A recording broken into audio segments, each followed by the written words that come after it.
Hello everyone. आज हम जिस टॉपिक के ऊपर बात करने वाले हैं वो है ग्रैटिट्यूड।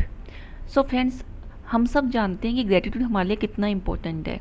हम सब ने लॉ ऑफ अट्रैक्शन की काफ़ी वीडियोस देखी हैं या फिर बहुत सारे स्पिरिचुअल गुरुज को सुना है जो सब ग्रैटिट्यूड की बात करते हैं। हम कॉन्शियस लेवल पे जानते हैं, हम थॉट लेवल पे जानते हैं कि ग्रैटिट्यूड हमारे लिए इम्पोर्टेंट है, लेकिन फिर भी हम ना उस फीलिंग में नहीं रह पाते। तो इसका जो मेजर कारण है वो ये है कि हम हमारा जो सबकॉन्शियस माइंड है उसके अंदर पहले से ही डोमिनेटिंग नेगेटिव थॉट्स भरे हुए हैं। तो इस वजह से क्या होता है कि हमारा माइंड जो है हमारी लाइफ में जो अच्छा चल रहा है वो देख ही नहीं पाता। अब मैं आपको मेरा एग्जांपल देती हूँ जिससे आपके लिए बहुत आसान होगा इस चीज़ को समझना कि हम ग्रेटिट्यूड की फीलिंग में क्यों नहीं रह पाते। एंड ट्रस्ट में गाइस, इस वीडियो को देखने के बाद आपके लिए ग्रेटिट्यूड की फीलिंग में रहना बहुत आसान होगा।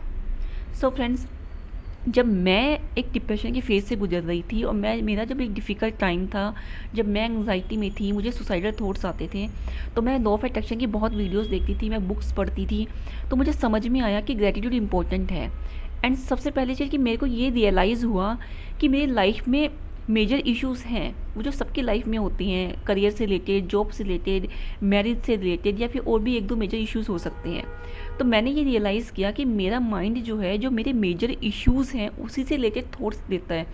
जो मैं ओवर थिंकिंग करती हूँ वो वही जो दो तीन मेजर प्रॉब्लम्स हैं उन्हीं से रिलेटेड थॉट्स से करती हूँ। तो इस चीज़ को मैंने रियलाइज़ किया कि जो मैं इतनी मतलब लॉ ऑफ अट्रैक्शन के टीचर से सीख रही हूँ कि वो हमेशा बताते हैं कि आपकी लाइफ में बहुत कुछ अच्छा है, आपकी लाइफ में बहुत सारी ब्लेसिंग्स हैं, लेकिन आप उन्हें देख नहीं पा रहे हो। तो उस चीज़ को मैंने रियलाइज़ किया कि मेरी लाइफ में बहुत कुछ अच्छा है, लेकिन मेरा जो मेन फोकस है वो जो लाइफ के मेजर इश्यूज़ है उन्हीं के ऊपर है और उन्हीं से लेकर डोमिनेटेड थॉट्स मेरे माइंड में बार बार आते हैं। तो इस चीज़ को मैंने बहुत अच्छे से समझा, इस चीज़ को मैंने रियलाइज़ किया कि लाइफ में अच्छा है, लेकिन मेरा माइंड जो है वो सिर्फ और सिर्फ नेगेटिव देख रहा है और मुझे सिर्फ और सिर्फ नेगेटिव ही दिखा रहा है। तो इस चीज़ को मैंने बहुत अच्छे से समझा। उसके बाद ही मैंने कोशिश की, मैं ग्रेटिट्यूड के पॉइंट्स बार बार माइंड में लेके आती थी कि यार लाइफ में ये चीज़ अच्छी है, ये है। स्टार्टिंग में तो मुझे कुछ अच्छा दिखता नहीं था, पर मैंने कोशिश की। लेकिन होता क्या है कि हम 2 मिनट 4 मिनट बैठते हैं तो वो चीज़ हम याद करते हैं कि भाई ये अच्छा है, लेकिन जैसे ही हम किसी काम में बिजी होते हैं तो उस टाइम क्या होता है, अनकॉन्शियसली फिर से वही जो नेगेटिव डोमिनेटिंग थॉट्स है वो आने शुरू हो जाते हैं। तो इसके लिए फिर मैंने क्या किया कि कुछ 2-3 साल मैंने इसी चीज़ में निकाल दिए कि मैं उस फीलिंग में नहीं जा रही हूँ। मैं वीडियोस देखती थी पर मैं प्रैक्टिस नहीं कर पाती थी उसको। फिर एक पॉइंट के बाद मुझे समझ में आया कि ऐसे चीज़ नहीं वर्क करेगी, मैं कंसिस्टेंट नहीं रह पा रही हूँ। मैंने इस चीज़ को समझ लिया था, इस चीज़ को मैंने रियलाइज़ किया था कि मैं कंसिस्टेंट नहीं हूँ। फिर मैंने एक यूट्यूब के ऊपर ही कोई कोर्स है, मैंने वो ज्वाइन किया 15 डेज़ का। अब उस कोर्स में क्या था कि एक स्पेसिफिकली 15 डेज़ के लिए उन्होंने मुझे टास्क दिया था कि 15 डेज़ तक आपको डेली ना ग्रेटिट्यूड के पॉइंट्स लिखने हैं, 10 पॉइंट्स डेली के लिखने हैं एंड 10 पॉइंट्स आपको अपने अचीवमेंट्स लिखने हैं। तो यहाँ से मुझे बहुत बेनिफिट मिला, क्योंकि पहले क्या था कि मैं कंसिस्टेंट नहीं रहती थी, मैं कभी ग्रेटिट्यूड करती थी कभी नहीं करती थी। और जब हम कभी कभी कुछ चीज़ करते हैं फिर नहीं करते तो वो माइंड हमारा ना रीप्रोग्राम नहीं होता है। तो फिर मैंने इसमें ये किया कि मैंने जो वो कोर्स लिया 15 डेज़ का, तो उसमें डेली वो 10 पॉइंट्स लिखने होते थे ग्रेटिट्यूड के और 10 पॉइंट अचीवमेंट के। तो स्टार्टिंग में जो फर्स्ट डे मैंने ग्रेटिट्यूड लिखना स्टार्ट किया तो मेरे पास मुश्किल से 4 या 5 पॉइंट्स मुझे समझ में आए। 4-5 भी नहीं आए होंगे, 2 या 3 आए होंगे, क्योंकि उस टाइम मैं इतने वर्स्ट सिचुएशन में थी कि मुझे अपनी लाइफ में कुछ अच्छा दिखता ही नहीं था। तो मैंने स्टार्टिंग में 2-3 पॉइंट्स लिखे, फिर नेक्स्ट डे 2-3 पॉइंट्स मैंने ग्रेटिट्यूड के लिखे एंड 2-3 मैंने अचीवमेंट के लिखे। फिर नेक्स्ट डे मैंने फिर से वही सेम पॉइंट फिर से रिपीट किए एंड नेक्स्ट डे मैंने उसमें 2-3 और ऐड करने की कोशिश की। तो मतलब जब तक 15 डेज़ हुए, ये प्रैक्टिस मुझे करनी थी और मैंने उस प्रैक्टिस को 15 डेज़ फॉलो किया है। तो जब मैंने 15 डेज़ तक मैंने किया तो लास्ट में जाके ऐसा हुआ कि मेरे को दिन के 30 से 40 पॉइंट्स याद आने लगे थे, मैं दिखने लगी थी ग्रेटिट्यूड के अचीवमेंट के। एंड मैं बहुत छोटे छोटे बेसिक पॉइंट्स लिखती थी कि हाँ मेरे घर में पानी आ रहा है, मैं घर एकदम साफ़ है, घर में खाने के लिए है। मतलब मैं छोटी छोटी चीज़ें लिखती थी, बहुत छोटी छोटी। मतलब मेरी हेल्थ इश्यूज़ भी थे उस टाइम पे, तो मैं जो जिस जगह हेल्थ में इशू था उसको छोड़ के जो बाकी मेरी बॉडी ठीक है मैं उसके बारे में लिखती थी। तो मैंने वो चीज़ वहाँ से स्टार्ट की और जब 15 डेज़ मैंने कंप्लीट वो किया तो ब्रेन अपने आप रीप्रोग्राम हुआ। और ये चीज़ मुझे समझ में आई कि जब हम लिखते हैं किसी चीज़ को तो वो चीज़ हमारी हेल्प करती है। ये चीज़ मुझे धीरे धीरे समझ में आई। तो 15 डेज़ के बाद फिर मैंने आगे भी 15 डेज़ कंटिन्यू किया और 30 डेज़ के बाद तो बहुत मैजिक हुआ है। 30 डेज़ तक मैंने अपने अचीवमेंट लिखी और मैंने अपने ग्रेटिट्यूड लिखा और मेरा मन भी नहीं करता था, बहुत बार मेरा माइंड कहता था ये चीज़ मत करें, माइंड हमें हमेशा रोकता है अच्छी चीज़ करने से, लेकिन फिर भी मैंने वहाँ पे रुकी नहीं, क्योंकि पहले मैंने 2-3 साल अपने बहुत ख़राब किए थे। एंड एंड में जाके मैंने सोचा कि नहीं, अब मुझे कोई एक्शन लेना है, और ईजीएस्ट एक्शन मुझे वही लगा, क्योंकि मेरा माइंड कोई और एक्शन लेने को तैयार नहीं था, मैं किसी और एक्टिविटी को करना नहीं चाह रही थी, तो मुझे सबसे ईजीएस्ट एक्टिविटी यही लगी।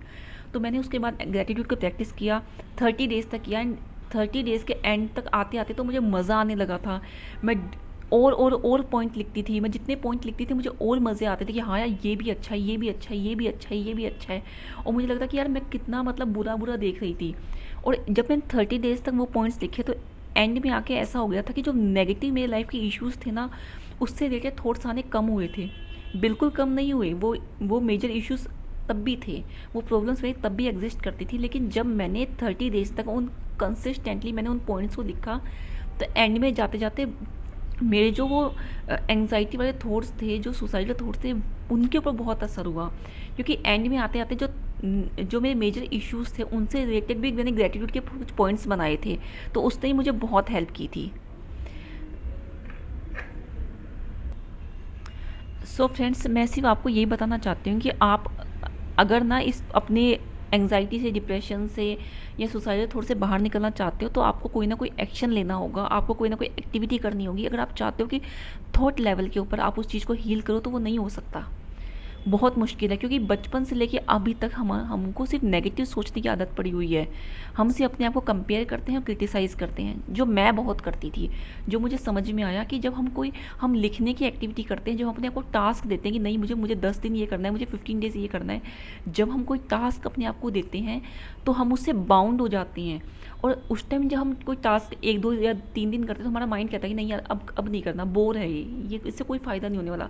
हमारा माइंड हमेशा हमें यही बहाने देता है, यार कोई फ़ायदा नहीं होने वाला, ये बहुत ही बोरिंग चीज़ है। देखिए उस टाइम हमें कहना है कि नहीं, मुझे ये 7 डेज़ का टास्क लिया है, मैंने 15 डेज़ का टास्क लिया है, मैं कंप्लीट करूँगी एट एनी कॉस्ट। तो आप देखोगे कि जब आप किसी टास्क को कंप्लीट करते हो, तो सिर्फ और सिर्फ ऐसा नहीं है कि वो आपको सिर्फ ग्रेटिट्यूड की फीलिंग में लेके जाता है, वो आपके बहुत सारी जो कंडीशनिंग है, आपकी जो लेजीनेस है, आपके जो कई सारे फियर्स है, उनके ऊपर भी आपकी हीलिंग करता है। एंड ट्रस्ट में गाइज, मेरे कहने पे एक बार आप 7 डेज़ या 15 डेज़ का एक टास्क लेके देखिए, आप ग्रेटिट्यूड के पॉइंट लिखिए, आपका मन नहीं कर रहा है, आप वर्स्ट सिचुएशन में हो, आप कैसी भी हालत में हो, आप जानबूझ के उसको बिना मन के भी लिखने की कोशिश कीजिए। आप एक एक पॉइंट को ढूंढ कर निकालिए, एक छोटी से छोटी चीज़ लिखिए कि हाँ यार ये चीज़ मेरे पास है, ये अच्छा है, ये अच्छा है। मैं या फिर अचीवमेंट्स में जब लिखना होता है, तो आप अचीवमेंट में लिख सकते हो कि यार मैंने 10th का एग्ज़ाम दिया है, मैंने 10th पास आउट, मैं 12th पास आउट हूँ, मैं ग्रेजुएट हूँ। बड़े बड़े पॉइंट्स नहीं लिखने होते, मैं तो यही लिखती थी यार कि ठीक है, मैंने कोई बहुत बड़ी डिग्री नहीं ली। पहले तो मैं अपने आप को कंपेयर करती थी इंजीनियर से, डॉक्टर से। तब मैंने ये लिखा कि नहीं यार, मैंने 12th की डिग्री ली है, मैंने 12th किया है, मैंने ग्रेजुएशन किया है, ये भी इनफ है। मैं हिंदी में बात कर पा रही हूँ, ये भी इनफ है। इंग्लिश में बात करना ज़रूरी नहीं है। मुझे इंग्लिश पहले लग रहा था कि यार मैं इंग्लिश में इतनी फ्लुएंट नहीं हूँ, मैं ये नहीं हूँ, मैं वो नहीं हूँ, लेकिन बाद में मैंने कहा कि नहीं यार, मैं हिंदी में अच्छे से बात करूँ, ये भी इनफ है। मैंने अपनी 10th पास आउट किया बिना कंपार्टमेंट के, बिना सप्लीमेंट, ये भी इनफ है। 12th मैंने अपना पास आउट किया, ये भी इनफ है। मतलब बाद में मैंने अपने एक एक अचीवमेंट को लिखा है, खोद खोद के निकाला है। किसी सब्जेक्ट में किसी टाइम अच्छे मार्क्स आ गए थे, मैंने उसको भी निकाला है। किसी में 10 में से 7 या 6 नंबर आए, मैंने वो भी लिखा है कि यार वो भी अच्छे मार्क्स होते हैं, 6 या 7 नंबर बुरे नहीं होते, मैंने वो भी लिखा है। मैंने अपने एक एक अचीवमेंट को ढूंढ ढूंढ के निकालने का रखा है। कोई दूसरा इंसान आके आपके अंदर अच्छाई कभी नहीं ढूंढेगा, हमें खुद को ही ढूंढ ढूंढ के अपने आप को याद दिलानी पड़ेगी। क्योंकि ऐसा होता है कि जैसे हमारी अपब्रिंगिंग होती है, हमारी फैमिली में या फिर हमारे जो रिलेटिव्स होते हैं, वो हमेशा बुरा ही कहती हैं, वो हमेशा कंपैरिजन ही करते हैं कि उस बच्चे के इतने अच्छे मार्क्स हैं, उस बच्चे ने ऐसे किया है, उसको इंजीनियर बन गया, वो डॉक्टर बन गया, वो गवर्नमेंट जॉब लग गया। तो उनका सुन सुन के हम अपने आप को बहुत नीचा देखना शुरू कर देते हैं। मोस्टली हमारे साथ यही होता है कि उनको देख देख के हम अपने आप को नीचा देखना शुरू कर देते हैं। तो ये बहुत इंपॉर्टेंट है कि हम अपने आप को याद दिलाएं कि हमने ये किया है। हमारे पेरेंट्स, हमारे फ्रेंड्स, हमारे रिलेटिव्स हमें ये याद नहीं दिलाएंगे। ये ज़रूरी है कि हम खुद को याद दिलाएं। हमारी लाइफ में जो अच्छा है वो हमारा माइंड याद नहीं दिलाएगा। माइंड की कंडीशनिंग हो चुकी है, माइंड को आदत हो चुकी है क्रिटिसाइज़ करने की। माइंड हमारा हमें क्रिटिसाइज़ ही करेगा, माइंड हमारा कंपैरिजन ही करेगा। माइंड को याद दिलाना पड़ेगा कि ये लाइफ में अच्छा है। और माइंड को एक दो बार याद दिलाने से नहीं होगा, बार बार बार बार, क्योंकि माइंड बार बार आपको नेगेटिव जो आपकी लाइफ के इश्यूज़ है उन्हीं को ही दिखाएगा। डोमिनेटिंग थॉट्स जो होते हैं वो हमेशा हमारे जो दुख से रिलेटेड थॉट्स होते हैं वही होते हैं। हमारी लाइफ में जो पेनफुल चीज़ें होती हैं वही होते हैं डोमिनेटिंग थॉट्स। आपको अपनी जो पॉजिटिव चीज़ें हैं लाइफ की, जो लाइफ में अच्छा आपने किया है, उसको बार बार याद दिलाना है। ट्रस्ट मी गाइज, जब आप बार बार अपने अचीवमेंट लिखोगे, भाई मैंने 10th पास आउट की, मैंने 12th पास आउट की, मैंने ये किया है, मैंने ये किया है, छोटी छोटी चीज़ों को जब आप रिपीटेडली लिखोगे ना, तो आपका ब्रेन उस बाद में जो आपको कंपेयर करता है, आपको छोटा दिखाता है, वो दिखाना बंद कर देगा। और बाद में आपको नए नए रास्ते दिखते हैं। जब आप अपने आप को अच्छा देखना शुरू कर दोगे अंदर से, सबकॉन्शियसली, तो आपको नए नए आइडियाज़ आते हैं। आप लाइफ में आगे बढ़ने की सोचते हो। आप सोचते हो आप स्टक क्यों हो लाइफ में, उसका मेन रीज़न यही होता है कि आप अपने बारे में बहुत बुरा सोच के बैठे हो। अब अपने माइंड को बार बार रिपीटेडली अपने बारे में अच्छा सोचने के लिए मजबूर करना है। इसलिए मैं आपको सिर्फ ये कह रही हूँ कि आप ये एक्टिविटी करिए। 15 डेज़ कीजिए, 7 डेज़ कीजिए, ग्रेटिट्यूड लिखिए, जानबूझ के लिखिए 15 डेज़ तक, 7 डेज़ तक। आपको इससे बहुत हेल्प मिलेगी। सो गाइज़, ये मेरा पहला वीडियो था 7 डेज़ चैलेंज का। मैंने 7 डेज़ का चैलेंज लिया कि मैं 7 डेज़ तक अपनी डेली वीडियोज़ बनाऊँगी। अगर आपको अच्छा लगे तो प्लीज़ शेयर कीजिए, सब्सक्राइब कीजिए। Thank you guys, thank you.